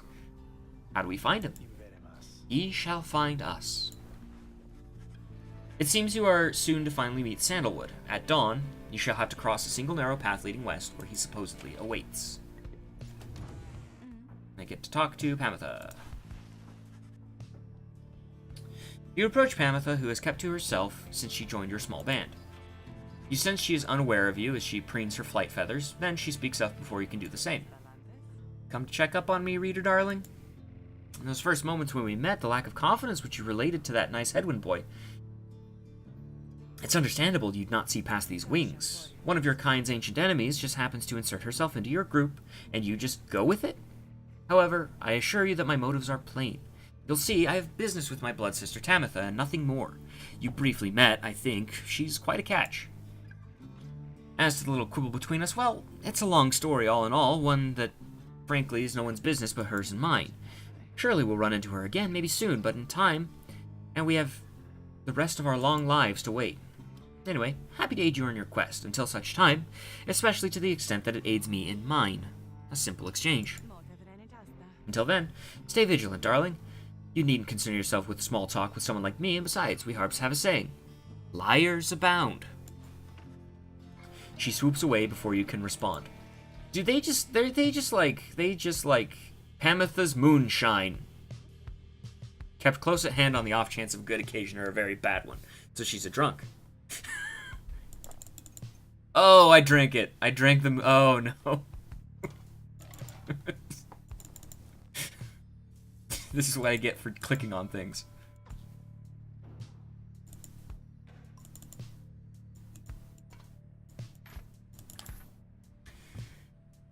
They're giving me every reason not to trust this lady. She's an outcast of the winged high-wing remnants, the Commonwealth's hated enemies. Tackle, fly, dash. In the Commonwealth, if the Commonwealth fears anything at all, it is the harps of the high-wing remnants. She's clearly one of them, many of whom have been exiled as prisoners of war. She seems to have an unusually easygoing attitude towards things, though you sense she is in pain or a state of turmoil over something.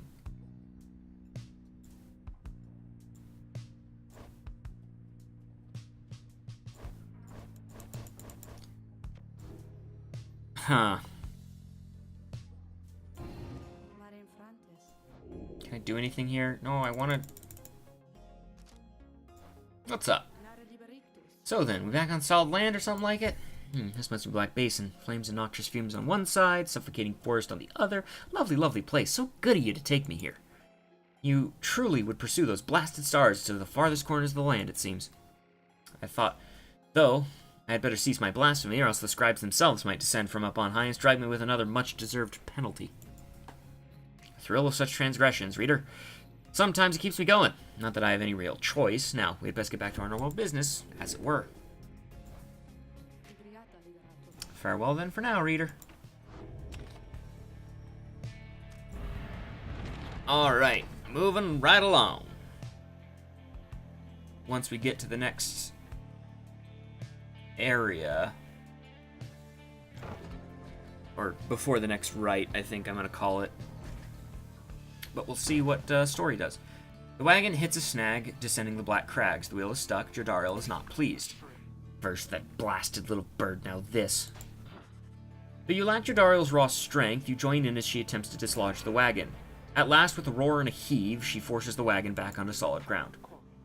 May the sandalwood be worth all the hassle. Thank you, Jody. I'm guessing Sandalwood doesn't like to be kept waiting. He is very patient, on the contrary. Not I. Let us move on. Soon the wagon is prepared to press onward, down the jagged slopes towards Waking Wood. Your companions who explored ahead advise on which of the forked paths is best. Flamberg, Glass Peak.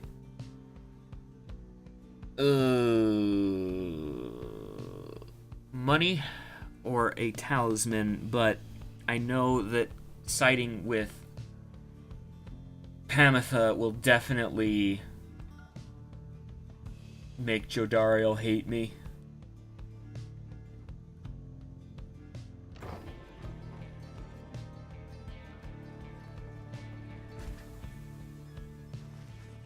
Having gone this route Pamitha recommended, she directs you to a particular crag no more conspicuous than any other. They clip our wings before they cast us down, you know, but just the same, we learn to flit around a bit. Just watch. Pamitha swoops up to a nearby peak and disappears behind it. She does not keep you waiting long and returns with an item of some sort. For you, reader darling, we Highwing remnants stash away such things for such occasions. A star splinter. When prepared to fling the orb, the bearer's charge up speed increases by 40%. Interesting. If I, ever flinged the orb. Having passed beyond the Black Crags, your wagon arrives at the edge of Waking Wood. It is here that Sandalwood is to be expecting you. However, most puzzling. Yeah, he ought to have met us here. You said he would find us himself. Aye. He was to find us at the edge of these woods. We supposed to keep waiting for him? He would desire for the stars to be your guide as always. The rights beckon, and the rights take precedence above all else. Surely he shall find us yet. Let's keep moving then. How do we get through the woods? The lone minstrel notes two possible paths forward from this point, and though cautions that the woods are difficult to navigate, and Sandalwood would have known the most expedient path. Okay. Sandalwood once resided here. Sandalwood studied the rites here. Let's go to Sandalwood's house.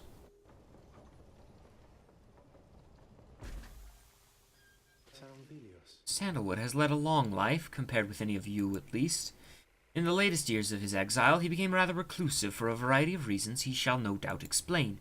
He found some solace here in these woods, though I fear I cannot locate his residence without him. Unfortunately, you find no trace of Sandalwood, and without him there to guide you, you remain quite lost. The woods seem to have encroached. There is no path forward, while neither the paths leading backward appear to match the route you took to this point. Oh, good.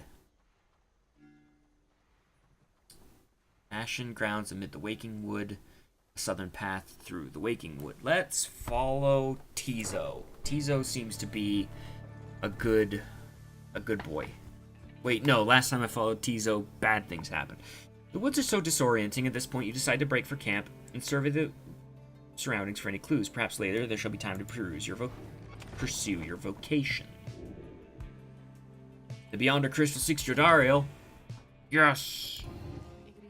You have returned. How can I help you, if at all? You need but choose among those unenlightened fools with whom you travel.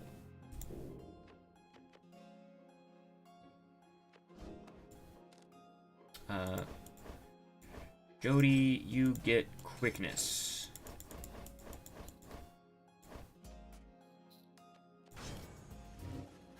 You asked Sandra to administer one of her special trials for Jodariel. That surly demon, is it? She could stand to lighten up, though I fear it is not a secret I can teach. But let us bring her forth regardless.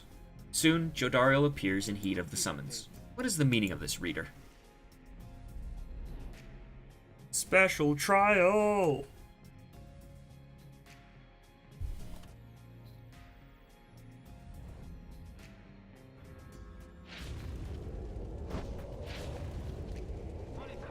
What is the meaning of this? Reader, where are the others? The apparition Sandra appears and loosens her mask. Welcome to my humble home, demon. You are good at taking orders, no? State your purpose quickly, Wraith. My purpose is to put you to the test. You may be fearsome to behold, but you are old and slow. Your weakness perhaps outweigh your strengths, though I sorely wish to see you and your lovely reader prove me wrong. Old, she says. Very well then, reader. Let us show her whether she is right. Oh, birds.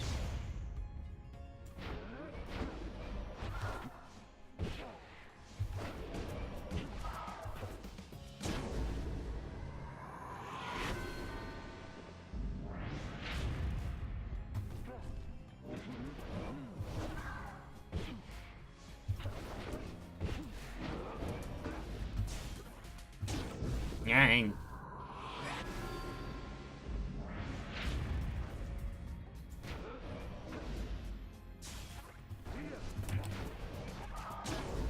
Jeez, even with +6 to quickness.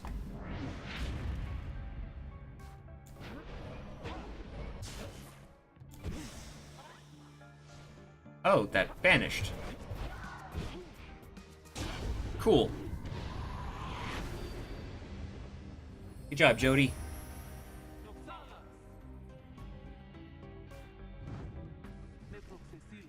Are you satisfied now, Wraith? I am never satisfied, demon. However, your performance was sufficient, and you passed my test. Thus, congratulations are in order to you and to your lovely reader. Now, farewell.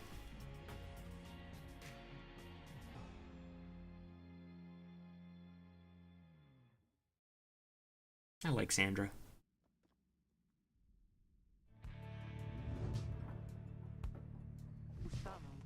That was a strange experience. What do you have there, reader? Solium's horn. Sandra's second blade managed to graze her target's face, twisted as it was, with sorrow, not with rage. Cast her aura faster and further. Interesting. I don't think I like that as much as,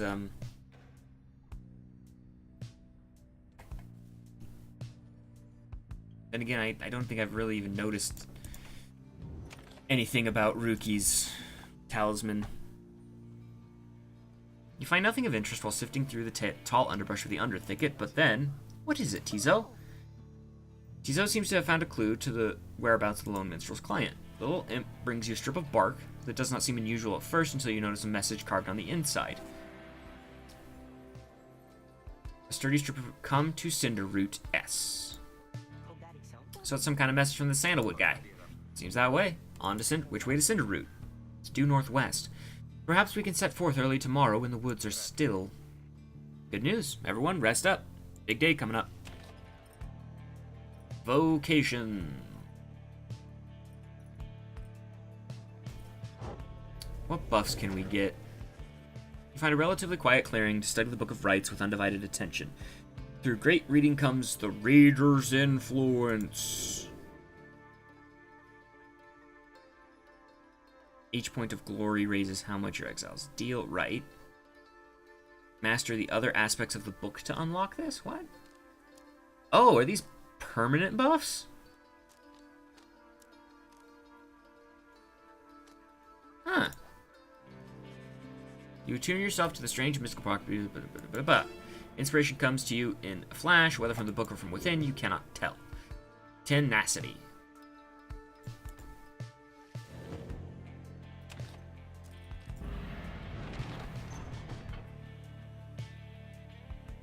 Alright, off to Cinderroot. I swear, Sandalwood is Ron the Deals Goblin. I'm gonna be upset. You arrive at the outskirts of Cinderroot, but once again the informant Sandalwood is nowhere to be found. You sense the hopes of your companions waning as you search the area yields nothing. Then something startles the little imp Tizo. Tizo seems to be crying out in surprise. He has spotted something or someone. Oh, he's actually a tree man. A tall figure strides forward from the trees, making a sound like laughter. The imp charges toward him and leaps right into the figure's arms. They embrace. Hail, Tizo. Would you look famished? Here. The tall sap, tree-like creatures known for their ingenuity, cleverness, and ambition, produces something that the imp swallows immediately and with great pleasure. The lone minstrel nods his head with affirmation. Everyone, I would introduce you to my client, Wolfred Sandalwood. It has been too long, Wolfred, sir. Too long indeed, Tarek. I trust your new companions bring some color to your days? They do, sir. I think you shall find them worthy of the Nightwings. The sap looks upon the lot of you. You cannot sense his thoughts. We shall see. Then he turns to you. You must be the reader. I'm certain we all appreciate your efforts here, my boy, though we shall manage on our own from here on out. You're welcome to continue with us, of course, though you are free to go. I trust you have been adequately compensated for your time. Thanks as well for looking after all of my books. You considered what to say to all of this.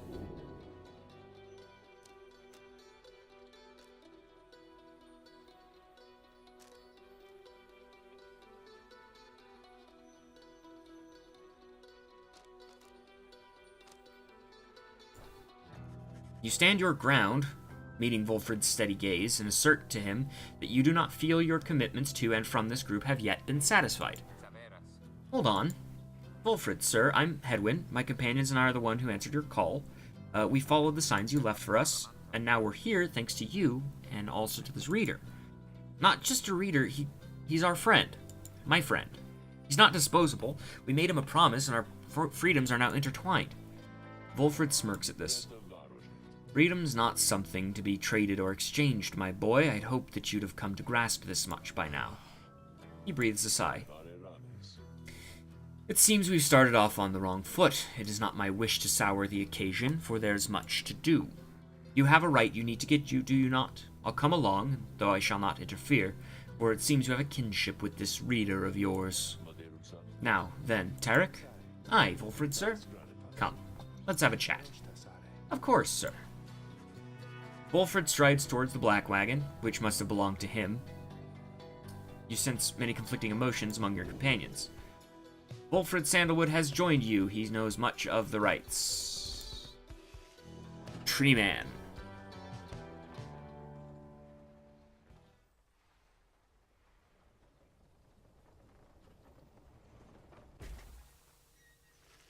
The wagon cuts through a clearing at the Glade of Loo where the stars directed you. Wolfred nods his approval, but leaves everyone to their devices.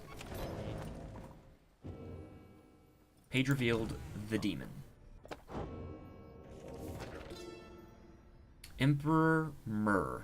Scarcely could I recognize him when at last I found him. A half-starved animal, horns sprouted from his head, a bestial mirror of his blackened reputation, and I, a man who conquered countries, feared my emperor then in such a way as I had never known.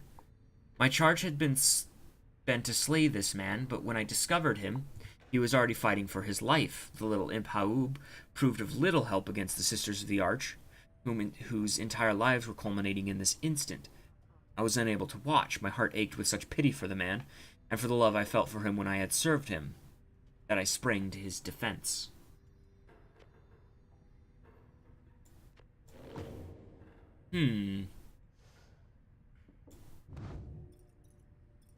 So we have the Master General Golgothian, the fallen Emperor Solium Myrrh, Many-Mane Jomer, the Rope Collar Kaelmer, the Imp Haoub, Gilman, I don't know, and Pamitha, whichever scribes they serve. Meaning that there's one more. Which is probably this man. You weren't there earlier. Maybe you were and I just didn't see you. You approach Wolfred Sandalwood. I like that they just sort of put this pipe in there. You feel very much aware that you reside within his black wagon rather than he in yours. He studies you in silence for a time and then... Tarek, you have a moment? Aye, Wolfred, sir, what is it? This reader, you deem him worthy by your estimation. The lone minstrel tilts his hat in your direction. If you wish my own estimation, Wolfred, sir, then I do. Of course, it is not entirely for me to say, but I have seen this reader integrating with the others well. I believe that his achievements are self-evident in having reached Black Basin. Your instructions were deliberately difficult to follow, yet he and the others followed them. Indeed. Your words make sense as ever, Tarek. And what does little Tizo think of him, I wonder? Tizo indicates that, as a matter of fact, he is happy to have you around. And there you have it, sir. I see. He continues to examine you. High praise isn't oft spoken by these two, my boy. Nevertheless, I shall be watching you. Now, pardon us, Tarek and I have matters to discuss. They leave without another word, though you think you notice the lone minstrel look your way over his shoulder. I don't trust this guy. Oh, hey, guys, you know, I guess I didn't get the word out about the new franchise which opened here just now, so I'll give you a great deal. Just tell your friends, okay? Oh, hey there, Mr. Sandalwood. Good day to you as well, Ron. Bright light. Once per right, if the bearer's pyre is extinguished, it is instead restored by 5. Interesting.